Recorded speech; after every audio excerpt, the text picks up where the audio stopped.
Claim Links. Tom, how are you? And we're ready to rock and roll. And we're both in very calming areas now. I'm no longer in Ohio. I'm in the mountains in Tennessee, and you are enjoying yourself in one of your other ventures. And we're enjoying the summer, aren't we, Tom?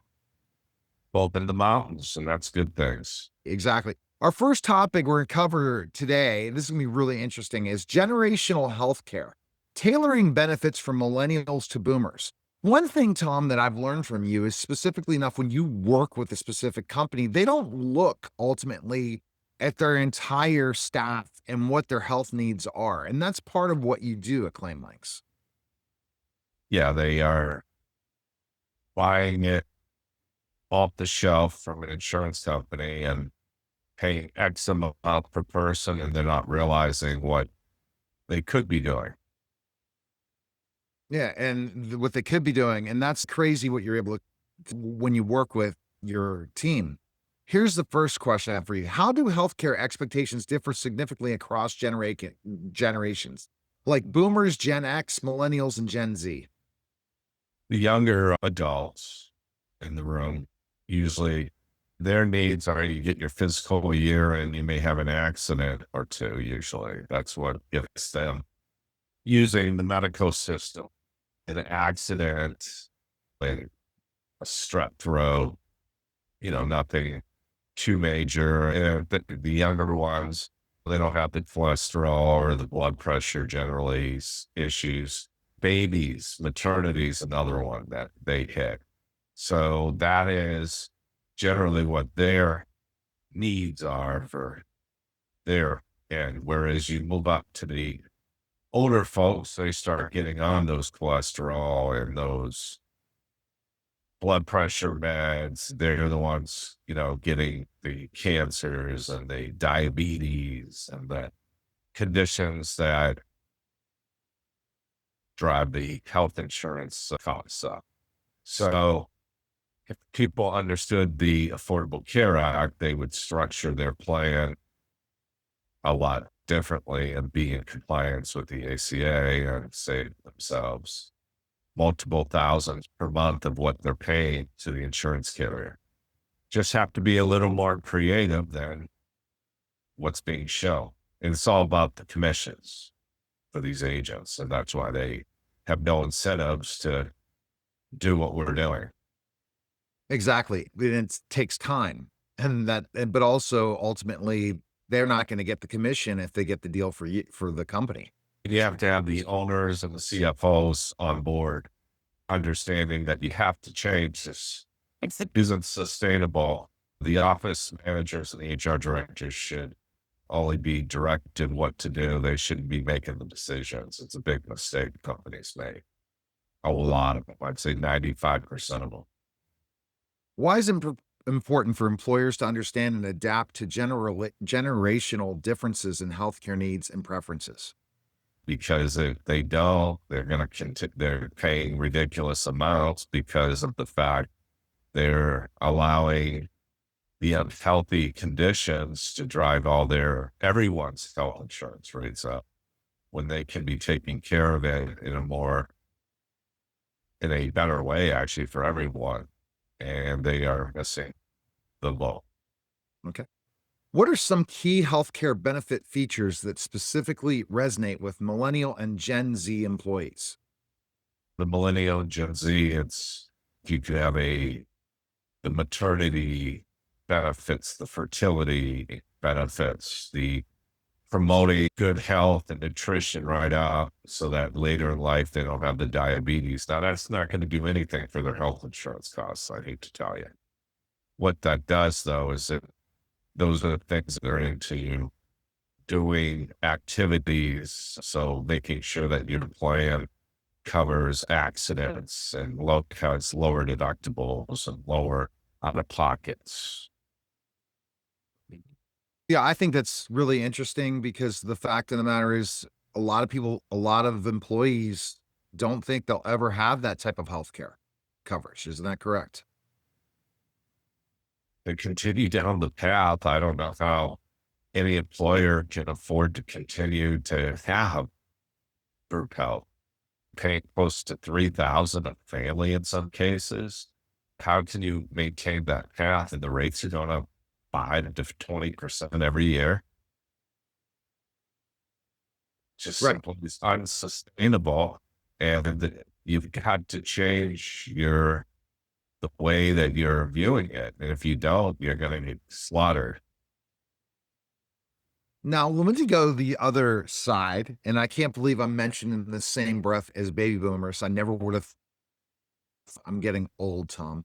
Let's talk about what types of benefits typically attract and retain baby boomers and Gen X employees most effectively. Setting up benefits on the health side, covering having lower copays for the drugs they're on, having lower out of pocket expenses for the procedures they need. Those are big items. Getting everyone healthy, having a nice wellness program, trying to promote weight loss, trying to promote proper nutrition, those items. Again, the way the health insurance system is, it's not going to do a damn for your health insurance rates. I don't care what the agents say. Because if you're self-funded, all it takes is one bad health to come on because of the HIPAA laws. You can't ask medical questions.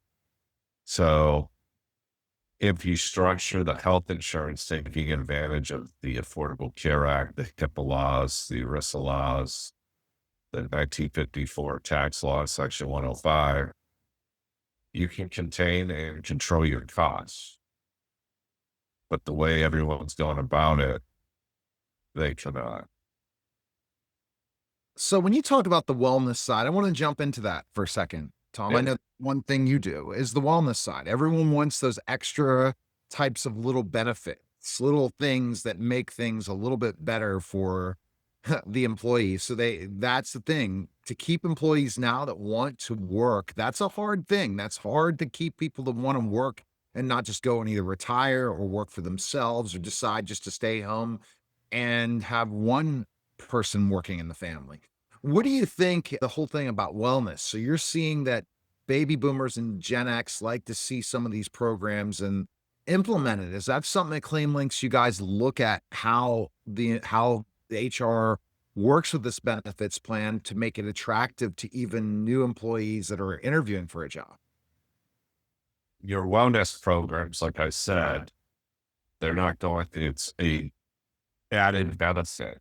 So you can add things like you can go to nutritionists, you can go to dietitians, you can go to facility setting it up so they're working out, setting it up that they're getting massages, chiropractic, all kinds of items, and you can entice by making their copays lower.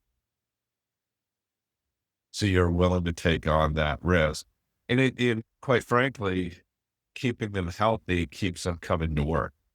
And that's the key. Very interesting. Can you provide a real world example of a company that successfully implemented tailored generational benefit strategies? Yes, I've had several where they will keep in mind if on the health side, if you're providing benefits, you got to provide it for all, but you can tilt it going, the younger folks are going to use it. You set it up where you're willing to give up to X amount if they want a gym membership. You can set it up where you'll give them X amount or anything from mental health. You can make those lower copays, take away the number of office visits, make it so that they can go anytime. You can add telemedicine. There's so many things that you can do to keep the younger folks happy. Have a weight loss contest. Have all kinds of stuff. There's so many things you can do with that. Promote, hire a massage therapist for those once a week. And what people don't get is who cares if some of these benefits are tax free? So the owners, you're giving them a benefit. Forget about the taxation of it. Worry about the result. So if massages aren't covered by, where you can write it off, who cares? It's about keeping people happy, having a height day or just all kinds of stuff you can do. Give them an extra half hour at lunch if they want to go to the gym. There's so many big things that you can do, but the problem is people end up, they get tunnel vision. You got to look at the whole thing. You got to walk down that aisle, see it all. Is that something ClaimLinks helps? The Absolutely. We whole can company? facilitate programs to promote that. Another one is a lot of the younger folks like going to these doctors where they can pay a monthly fee. Let them do it. Let anyone do it. And you pay for it. So, because you're getting your laboratories and all these other things at a much lower cost. It's a win-win, but a lot of people, they're not in the network for the insurance. So guess what? You have no benefits. And everyone gets caught up on these networks. I'm sitting there going, do you realize what they're doing? They're giving you like a $10 discount because they're in the network. Why not let everyone pay a copay and go to any doctor? Who cares? So what if one costs $30 more? That people aren't going every day. That's gonna help the employee engagement. You're teaching me this now. Oh, People that use their health benefits are more likely not to be sick, more likely to be healthier, and more likely to be working longer with that company. That would be an interesting. take myself. I have a functional medicine doctor, and a lot of people used to call them like witch doctors or whatever. So here's what they do. They had me, it's called a Nutra valve. So they do a Nutra evaluation on it. So they get you to get a urine sample and a blood sample. They ship it to a place out in Genova Diagnostics. I believe it's North Carolina. And what happens is they come back and they create your own vitamin based on what you need. So that's what I do. Why do you do that? Because if you go to the doctors, give you another example. You go to the doctors and they say, hey, you got high cholesterol. This happened. True. Most stories are. So I go and they go, okay, Mr. Figley, your cholesterol is X. Your HDL and LDL ratio is good. Right. But you might want to be doing a stat. I said, well, let's do the calcium score test. They put you in the MRI, they look at all the hearts, all the vessels, and they give you a score. I can come back, I'm a 0. Now, insurance doesn't cover this test. See, that's another thing. As an owner, I cover it through my medical expense plan. So they go, boom, and they come out, and my score was 0. So I go back to the doc, and the doc says, oh, you don't need to be on any stat. I said, you just want to say I need to be on a stat, and that's when I said that I need to get functional doctors, people, because how do you go from being a high risk to you're no risk? You don't have to worry about this. And I'm sitting there just going, something clicked in my head saying, hey, there's a better way to have a doc. The traditional docs, they're looking at this and this. Doesn't it make more sense to look at what you're lacking, what you need, and try to do it through natural things versus putting chemicals in you? That's just my opinion. Totally. And Yeah. that's the thing of people trying to live longer, try to live their lives and enjoy their lives so they can be in the mountains and enjoy it, not just sit there and do And nothing. being able to hike and not be just sitting there looking at it. The only reason I'm not hiking right now on this is the bugs up here at the natural birds of New Hampshire and Maine, bugs, mosquitoes. those little mayflies that had a new hatch. It's just incredible how bad they are. We have those in Ohio. You know that. Okay. So the best place people can go and schedule a call with you today is go to claimlinks.com. Schedule a call with Tom and his team today. Appreciate it, Tom. All right. That was the special simulcast of the Neil Haley Show and the Cutting Edge Benefits podcast, guys. Take care.